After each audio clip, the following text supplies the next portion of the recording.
So now we all have arrived. It's all right. Now this place has been chosen because they said that there are lots of horrible people the other way around. Still we are having their problems. All right. See, you must know these are modern times. And modern times have lots of complications. सर्व मंडळी आली का? तर आधी इंग्लिशमध्ये सांगते आणि मग मी मराठीत सांगेन, कारण काय ह्या लोकांना अगदी काहीच समजत नाही, ते बरोबर नाही. In these modern times, a place which is supposed to be a holy place becomes the most unholy place. It's such a topsy-turvy condition these days. And when we are trying to establish something very fundamental, it's like a little seedling that has to come out of the stones. You see. It has to fight lots of things, so we have to keep our brains intact and be sensible about everything. And try to see what we can achieve through our patience and understanding. It's very important. Today, I think, is a very great day for all of us. Because this place is the place of Virat, of Sri Vithala. It's the place where Sri Vithala appeared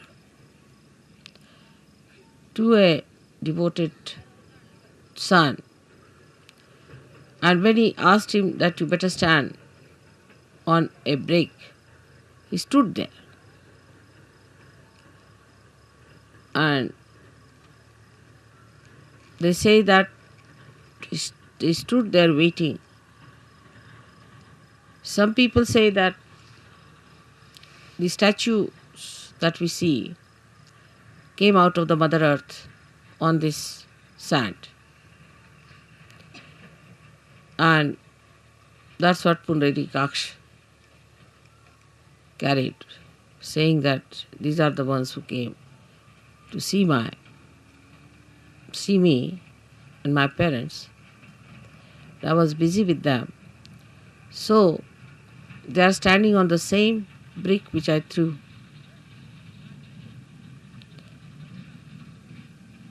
Now the whole story has to be taken in a very sensible way with a common sense in it. That God Himself is capable of all kinds of miracles. We who are created by God are doing some things which look miraculous. Say, if you take about 100-year-old situation of this world, we can say that today we are seeing many things which could be miraculous. 100 years back, nobody could have thought that you could have all these arrangements done here in such a far-fetched places. But all these miracles come from the power of God. So, we are the creator of that wee bit, very wee bit of that miracle. So, all the miracles of God cannot be explained and should not be explained. They are beyond our minds. And to make people feel the presence of God, God can do anything. He can move into all the 3 dimensions and also in the 4th dimension. He can do whatever He feels like. That's what you have seen now in your every day-to-day life. How many miracles take place to all of you. And you can't understand how it works out. Even it works out on things which are not living. And people are quite amazed how these things happen. So we have to believe now, after seeing all this ourselves, that He is God. And He can do anything that He feels like. And we are nothing. We are nothing. There should be no rationality about it, of understanding God's miracles. How can it be? How could it be? You can't explain. Only when you achieve that state of mind where you believe through your experiences that God is all powerful.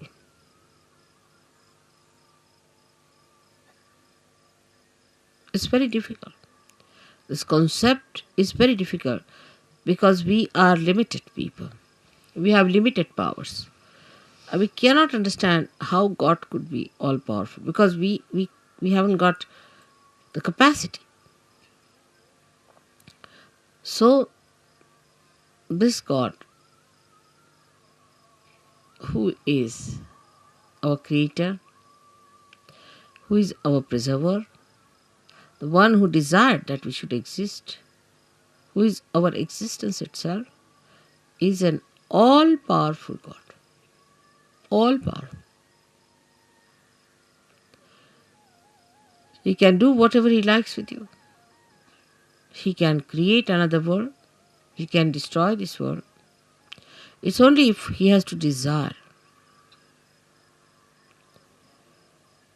My idea of coming to Pandharpur for Shiv Puja was this, that Shiva represents the spirit. And the spirit is residing in all of you, in your hearts.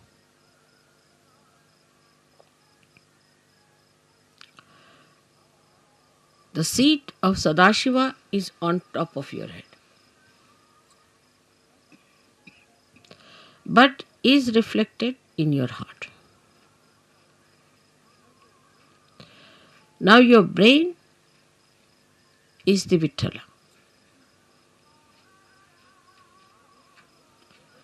So to bring spirit to your brain means enlightenment of your brain.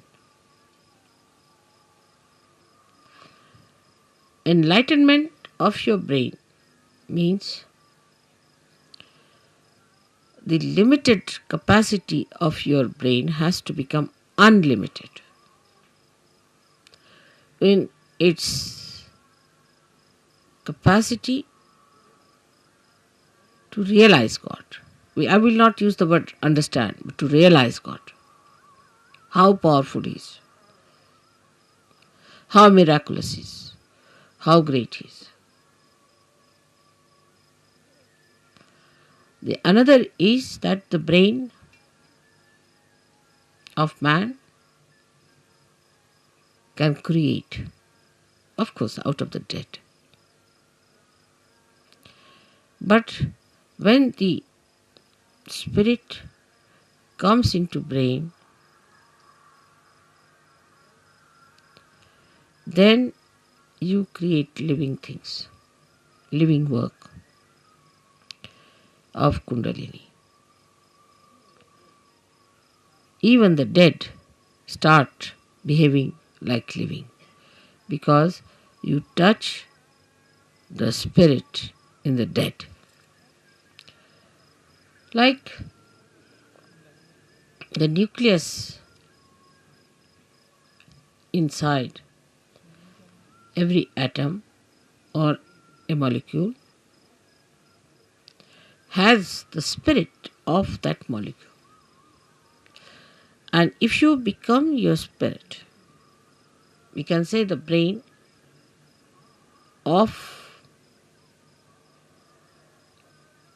a molecule or an atom is like the nucleus, body of the nucleus.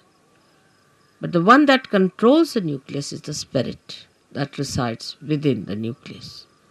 So now you have got the attention or the body, the whole body of the atom, then the nucleus, and inside the nucleus is the spirit. In the same way, we have this body, the attention of the body. And then we have the we have the nucleus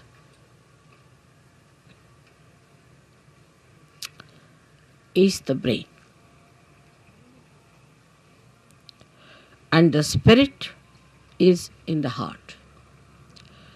So the brain is controlled through the spirit. How? That around the heart there are 7 auras,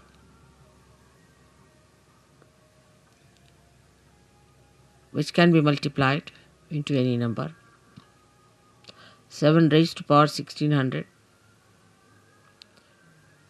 which are the ones which watch the 7 chakras raised to power 16,000, sorry. Now this spirit is watching through this aura. Watching, I am again saying watching. Through this aura. Can you sit down?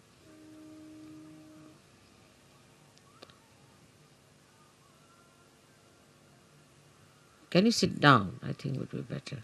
There's no need to bother once you have put it up.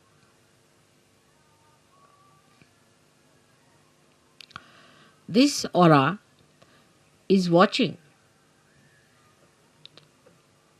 the behavior of your 7 centers in your brain. Is also watching all the nerves that are working in the brain. Watching again. But when you bring the spirit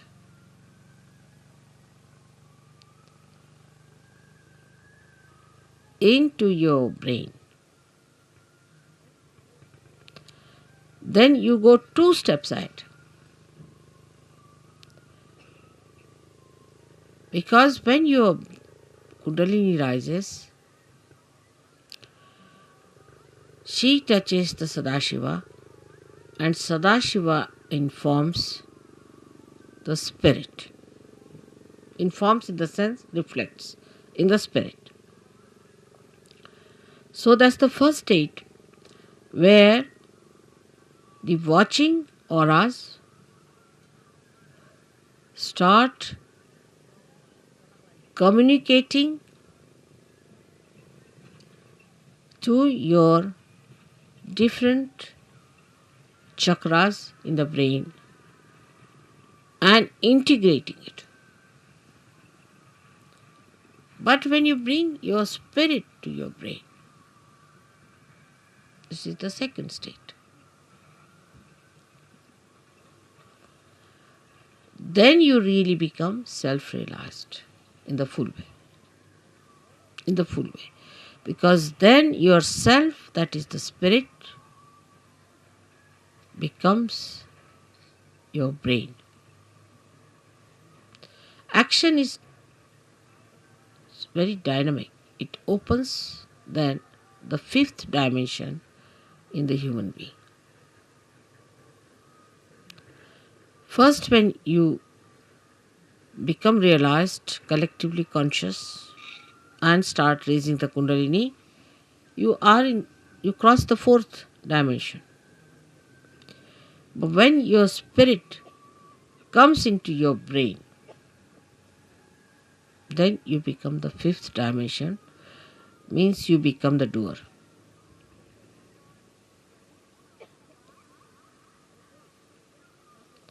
Our brain now, for example, says, all right, lift this thing up. So you touch it with your hand, you lift it up.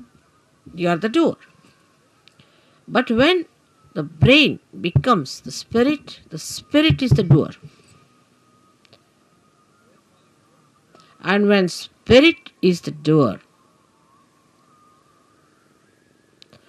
then you become a complete Shiva, self-realized. In that state, if you get angry, you are not attached. You are not an attached person to anything whatsoever. If you possess anything, you are not attached. You cannot attach because spirit is detachment, complete detachment. You don't bother about any attachments whatsoever. Even for a second, you are not attached.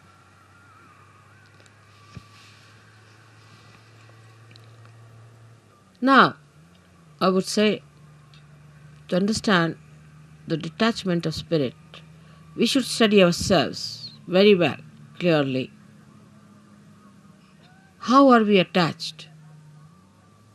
We are attached, firstly, by our brain, mostly by our brain, because all our conditionings are in our brain and all our ego is also in our brain.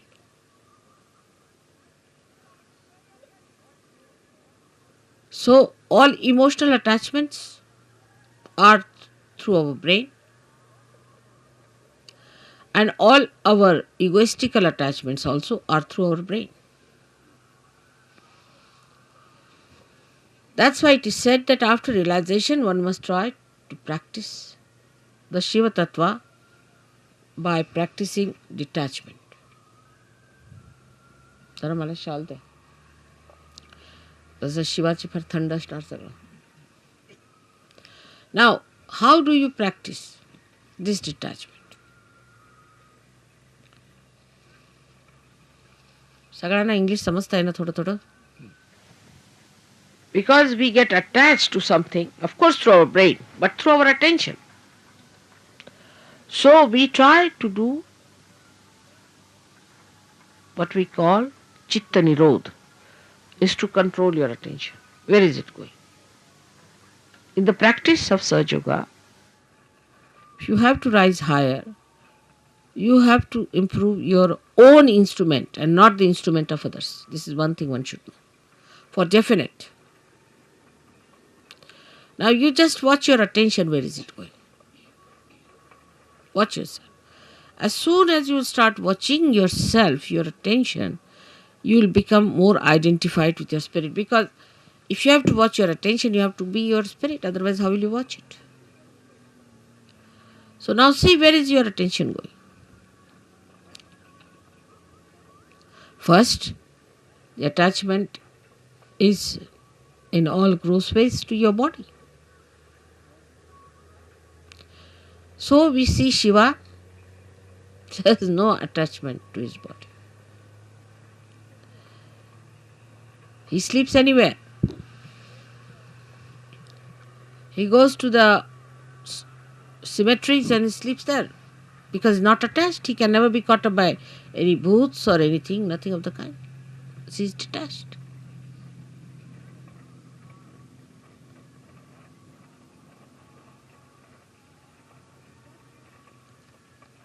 The detachment is to be watched and seen through your own attachments.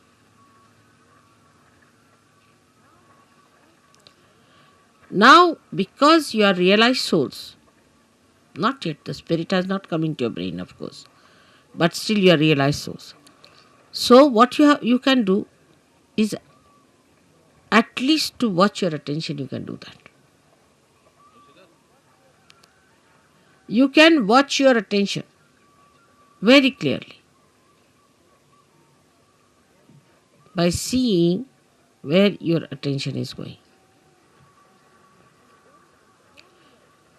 And then controlling your attention also you can do. Very simple. To control your attention, you have to just remove your attention from this to that. Try to change your priorities.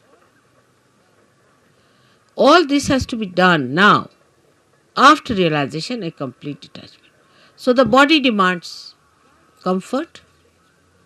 Try to make body uncomfortable a little bit. Try. What you think it to be comfortable, try to make it little uncomfortable. That's why people went to Himalayas. See, coming to this place itself has caused us a lot of problems. But going to Himalayas, you can imagine. So after realization, they used to take their body to Himalayas. All right, go through all this. Let's see how you act. So what you call the penance side starts now. In a way, it's a penance which you can do very easily because now you are realized souls. With enjoyment, little. Try to make this body. For Shiva, it doesn't matter whether he is in a cemetery or in his own Kailasha or anywhere.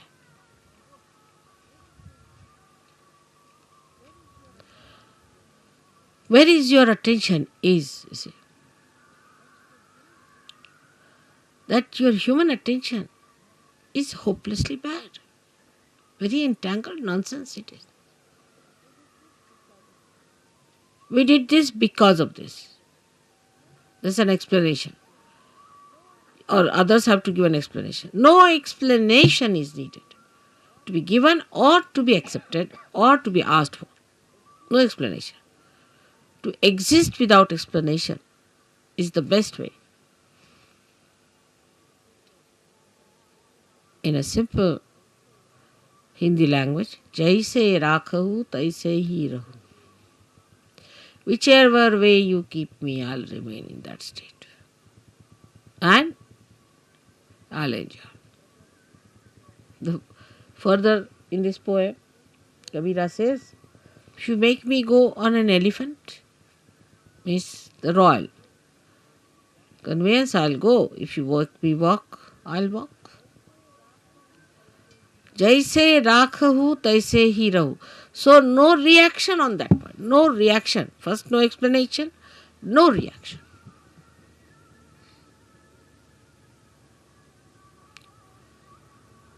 Now, second is about food. So that's the first seeking human beings had as animals. No attention on food. Whether you have salt or not, whether you have this or that, no attention on food.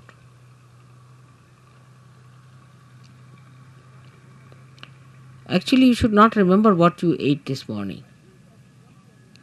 But we think as to what we are going to eat tomorrow. We consume food not for running this body, but for sort of a more satisfaction of tongue pleasures. Once you start understanding that pleasure is a sign of gross attention, any kind of pleasure is a very gross sensationalization. Sensations. Very gross it is. But when I say no pleasures means doesn't mean that you should become serious people and people of sort of as if somebody is dead in your family. But you should be like Shiva. So detached. She came on a bull which was running very fast to get married. He was sitting on a bull with 2 feet like this, you see. And the bull is running fast and he's holding the bull. The feet like this.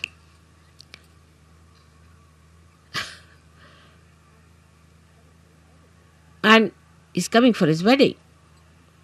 And with him are coming people with one eye, without noses, all kinds of funny people coming with him. And his wife feeling quite embarrassed at the nonsensical things people are talking about Shiva. He's not bothered. What's his reputation would be this thing. But that doesn't mean that you become hippies. You see, this the problem is that once you start thinking like that, you become hippies. Many people believe that if you try to behave like Shiva, you become Shiva. Many believe that way. That if you take ganja, you become Shiva, because Shiva is to take ganja, because was consuming all that to finish off from this world. For what does it matter whether it's a ganja or anything? Give him anything, he'll never get drunk. No question. He's consuming all that. Or they think if they live like Shiva, the way he was detached about things, least bothered about his appearances. What appearance Shiva needs is that whatever he appears as is beauty. He doesn't need anything to be done.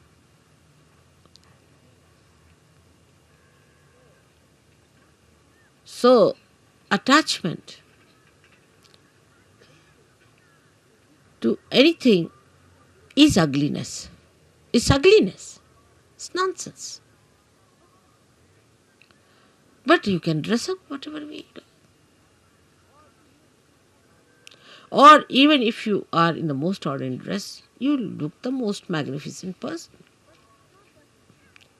But it's not that if you say that, all right, so in these circumstances, let us go about on one sheet wrapped around. The beauty that has evolved within you through spirit gives you that power that you can wear whatever you feel like. Makes no difference to your beauty. Your beauty is there all the time. But have you achieved that state? And that state only you achieve when your spirit enters into your brain. With ego-oriented people is more difficult. And that's why they cannot enjoy things. At the slightest pretext, they topple down. And spirit, which is the source of joy, just doesn't come. Doesn't show. The joy is beauty. The joy itself is beauty. But that is a state one has to achieve. Attachments come by various methods.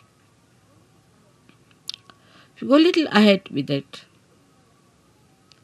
then you have attachments of your family.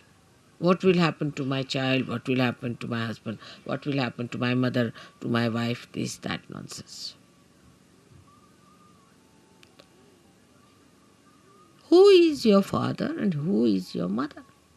Who is your husband and who is your wife? For Shiva, he doesn't know all these things. To him, he and his power are inseparable things. So he stands as singular personality. There's no duality. When there is duality, then only say, my wife. You can't say, my nose, my ears, my hands,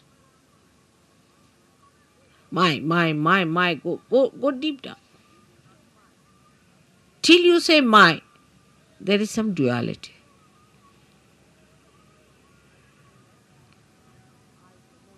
But when I say I, the nose,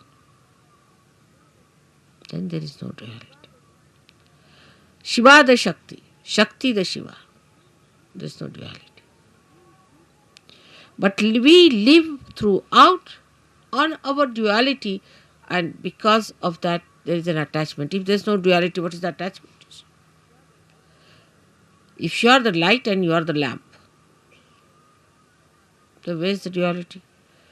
If you are the moon and you are the moonlight, then where is the duality? If you are the sun and you are the sunlight, you are the word and you are the meaning, then where is the duality? But when there is this separation, there is duality. And because of this separation, you feel attached. Because if you are that, how will you be attached? Do you see that point?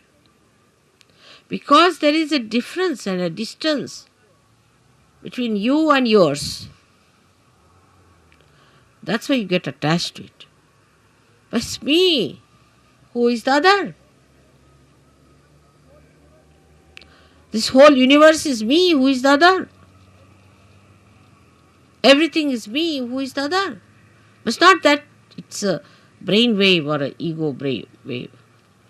बसा बसा बसा मी मागीन जेव्हा लागलं ते सगळ्यांना disturb होतंय. बसा, फार गंभीर विषय होऊन राहिला. त्यावेळेला काही नको मला. 9 तास जरी बसले ना तरी मला काही लागणार नाही. बसा, आरामात बसा, डिस्टर्ब नाही करायचं, बसून घ्यायचं. So who is the other? Nobody. That's only possible when your spirit comes into your brain and you become part and parcel of Virat itself. Virat is the brain, as I told.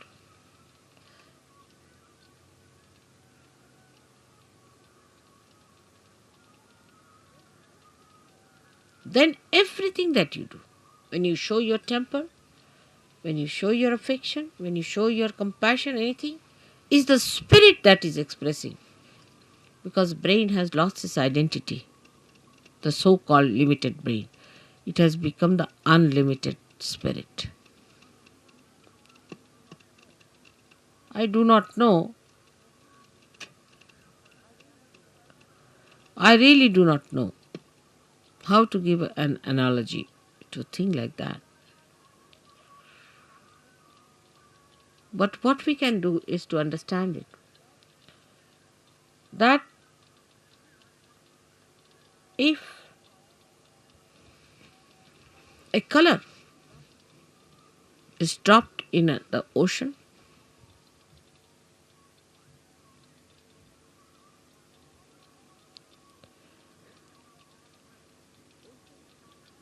the ocean becomes colorful.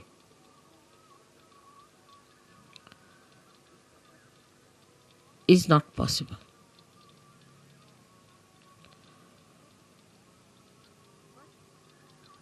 But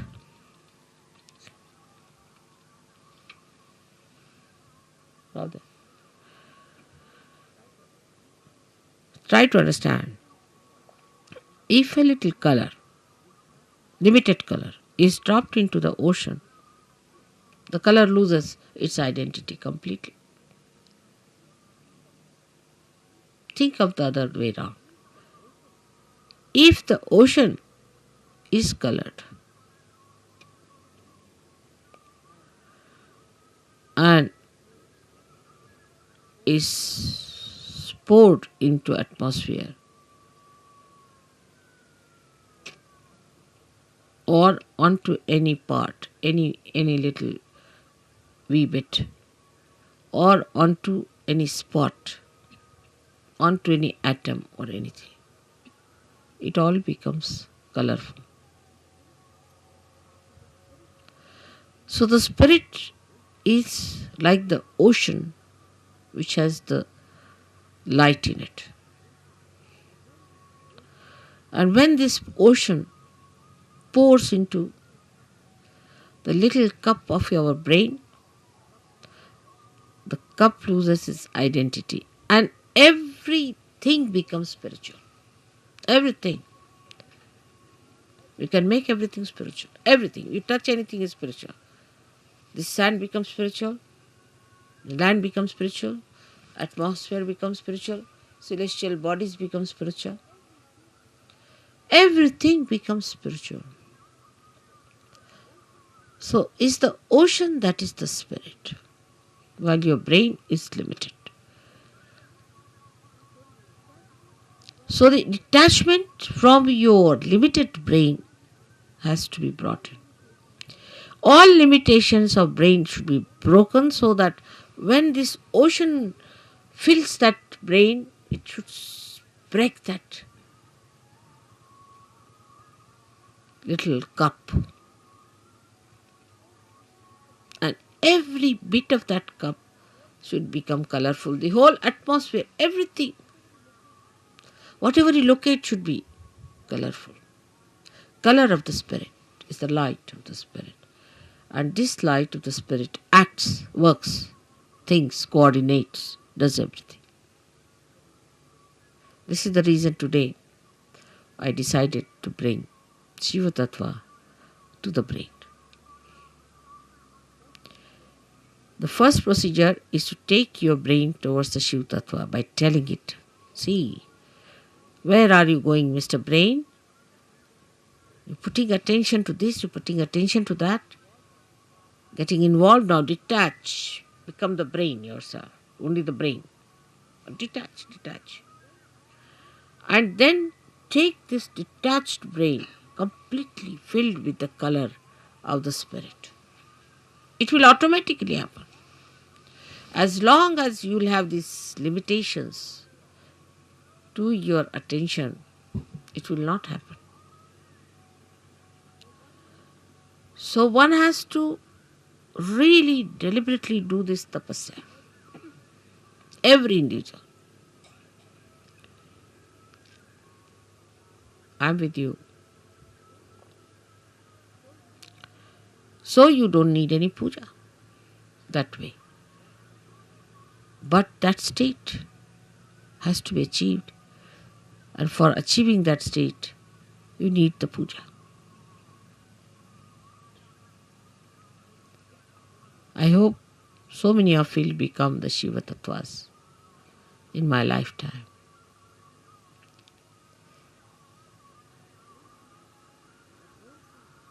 But don't think I'm asking you to suffer. There is no suffering in this kind of an ascent. If you understand that this is the complete joy state, that is the time when you become Nirananda. That's the joy named in the Sastrara. The name of the joy is Nirananda, and you know your mother's name is Nira. So you become Nirananda.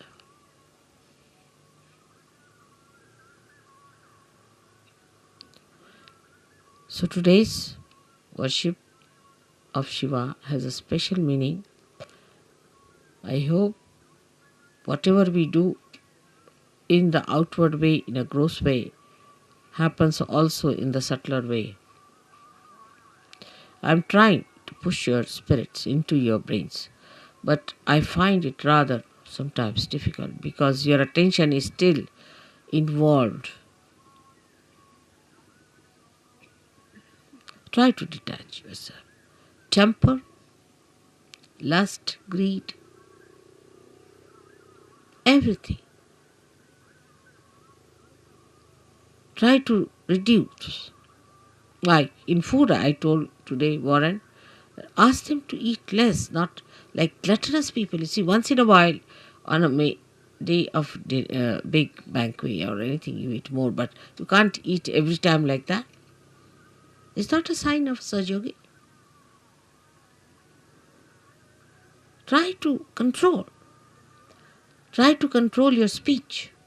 Whether you express temper in your speech, or you express your compassion, or you are artificially compassionate. Try to control. I know some of you may not do much. It's all right. I'll try to tell you many times. I'll try to help you. But most of you can do it. And you should try that. So on a deeper level from today, we start our Sahaja Yoga, where some of you may not attain, but most of you should try to go deeper. Everyone. For that you don't need persons who are very well educated or well placed. No, not at all. But people who meditate, dedicate, go deeper, because they are like the first roots which have to reach for others much deeper so that others can follow.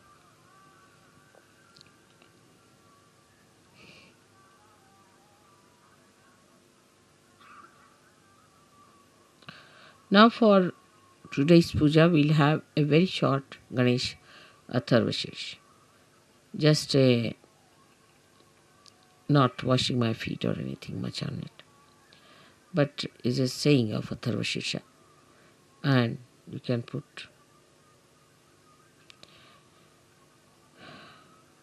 म्हणजे शिवपूजेला पाय वगैरे धुवायची काही गरज नाही, कारण ते शुद्धच आहे. Shiva is all the time clean, pure, immaculate. So what are you going to wash the immaculate? One may say that, Mother, when you wash your feet, we get your vibrations in the water, but so detached that there's no need to wash at a state where you get completely washed, completely cleaned out.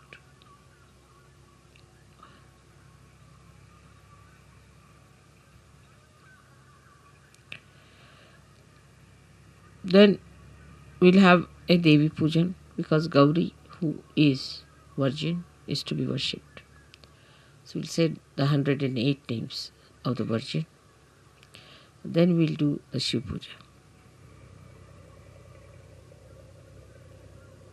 I'm sorry, I cannot tell you everything in one short speech all about this.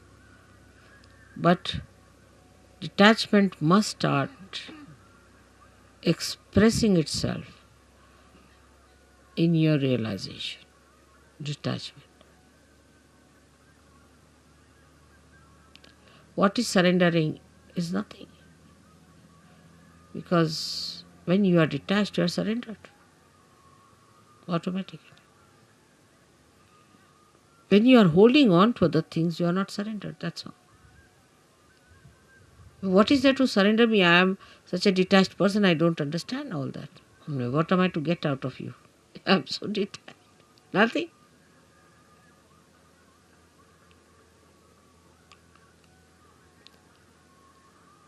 So today I hope we all pray that, O Lord, give us strength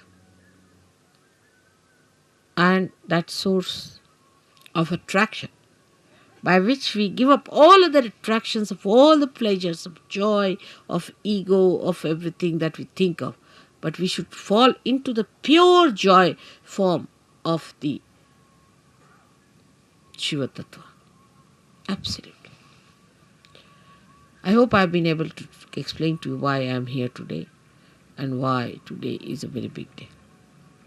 You all who are here are especially very lucky people who should think that God has been kind to you, that He has chosen you today to be here to listen to this.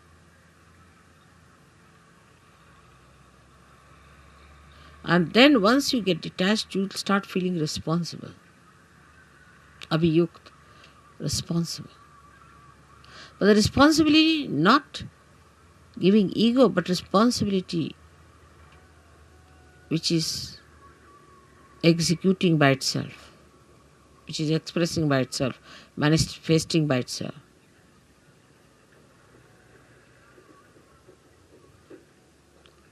May God bless you.